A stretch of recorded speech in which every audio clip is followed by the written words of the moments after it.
Bonjour chers auditeurs et chères auditrices de notre web radio R212, notre auteur Aziz Bousseta, en sa qualité de chroniqueur invité, partage son avis et sa réflexion avec vous dans cet article intitulé « Tous contacts s'améliorent, mais la logique du visa demeure ». Le voici en podcast pour vous. Aziz Bousseta ouvre son propos en annonçant que la société TusContact change d'adresse à Casablanca ainsi. La société TusContact change d'adresse à Casablanca. Elle vient d'inaugurer ses nouveaux locaux dans la capitale économique du très serein royaume. Suite aux nombreux travers passés de sa gestion des demandes de visa pour la France et la Belgique, TLS a changé ses procédures, dans le sens de la modernisation et de la sécurisation. Et, de fait, les délais d'attente sont moins longs, l'accueil plus chaleureux et des nouveautés de services sont introduites, comme le service à domicile. C'est néanmoins son existence même qui continue de poser problème. Le chroniqueur invité enchaîne en partageant des chiffres significatifs ainsi. Selon les chiffres dévoilés par l'ambassadeur de France lors de la cérémonie d'inauguration, ce sont 1100 visas qui sont délivrés et non octroyés, comme on le dit souvent, chaque jour, ce qui fait environ 330 000 documents l'an. C'est bien, c'est important, c'est imposant, et c'est d'autant plus imposant que le Maroc arrive juste derrière la Chine en matière de visa pour la France. Cette information flatte notre ego et caresse notre orgueil, mais c'est tout. Chaque fois qu'un Marocain souhaite se rendre en France, elle doit produire tous ses documents personnels, qui sont bien plus détaillés que ceux réclamés aux Chinois, et attendre le bon vouloir d'un agent consulaire, TLS n'étant qu'un intermédiaire, qui s'acquitte certes de mieux en mieux de sa tâche, mais un simple intermédiaire quand même. Notre journaliste approfondit sa réflexion, en attirant l'attention sur une autre problématique liée aux données personnelles de cette manière. Ces documents, ces informations se retrouvent certainement quelque part d'autre que leur destination finale.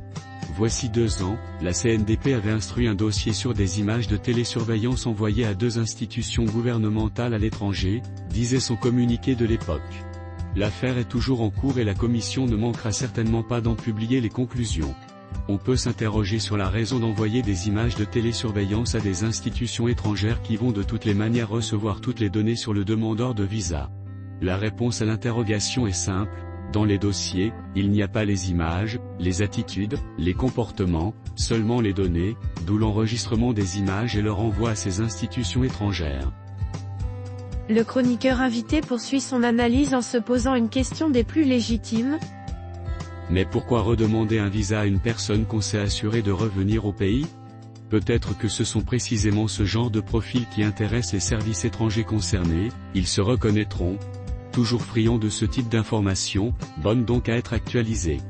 Peut-être aussi, pour reprendre le mot de l'ambassadeur de France, pour avoir une mobilité maîtrisée, en plus d'être, bien évidemment, transparente et respectueuse. Aziz Bousseta élargit sa réflexion, en questionnant la logique diplomatique et amicale de cette pratique. Ce n'est pas ainsi qu'on peut idéalement considérer un pays ami, une société proche, des entreprises partenaires, des universités et des centres de recherche. Entre 2 nations, 2 économies, 2 sociétés qui se disent amies, la mobilité doit être ou ne pas être, mais en aucun cas, elle ne doit être organisée pour être maîtrisée, avant la maîtrise, la considération, et la confiance. Cela a déjà été dit mais mérite d'être rappelé, si vraiment les chancelleries ne peuvent recevoir tous ces demandeurs, alors il faut alléger les procédures. Le Canada l'a bien fait voici 1 an environ en instaurant une autorisation de voyage électronique, conditionnant cette décision, cette facilité au fait d'avoir déjà obtenu un visa, et cette procédure est appliquée aussi bien aux Marocains qu'aux Européens, dont les Français. Dans la continuité de son argumentation, Aziz Bousseta interpelle directement en se demandant pourquoi la France n'emboîterait-elle donc pas le pas à l'ancienne Nouvelle-France? Pourquoi la France n'emboîterait-elle donc pas le pas à l'ancienne Nouvelle-France? Des industriels prospères, des universitaires talentueux, des personnes aisées, des professionnels habitués à faire la navette régulièrement entre les 2 pays, tous ces gens doivent-ils, tous les ans, 2, 3 ou 4 ans, redonner leurs informations personnelles et resubir le parcours d'un demandeur de visa inconnu? Il insiste sur la logique incohérente de cette pratique, précisant que si c'est vraiment pour maîtriser la mobilité, pourquoi exiger un visa de personnes qu'on est pourtant sûr de voir revenir au Maroc? Parce que c'est chez eux, parce qu'ils y vivent mieux, parce que le climat social et la réalité économique sont délétères en Europe? La raison est certainement ailleurs. et quand on parle de maîtriser la mobilité, sachant que le profil des migrants marocains en Europe et ailleurs gagne en qualité, les concernés étant plus instruits et mieux formés, c'est clairement pour endiguer les flux de migration clandestine qui, eux, sont globalement en décrue. Or, puisque le Maroc s'est montré disposé à la coopération avec la France sur la question, vitale et fondamentale, des OQF, les clandestins marocains pourraient éventuellement être renvoyés dans le royaume. Pourquoi alors maintenir une réglementation aussi stricte pour le demi-million de Marocains désireux d'aller dans l'Hexagone, 330 000 qui obtiennent leur visa et tous ceux qui demandent des visas d'autres États Schengen, ceux qui se voient opposer un refus pour leur visa, et ceux qui y renoncent? Poursuivant son raisonnement, Aziz Bousseta revient sur une piste déjà évoquée ainsi.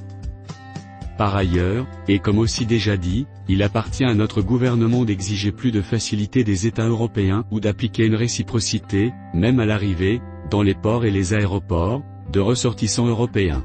Et si des entreprises privées comme TLS doivent absolument et contrairement à toute logique, ou éthique, continuer d'exercer leur activité au Maroc, alors que le gouvernement marocain désigne lui-même une entreprise privée, ou constitue un service public pour recueillir toutes ces données demandées.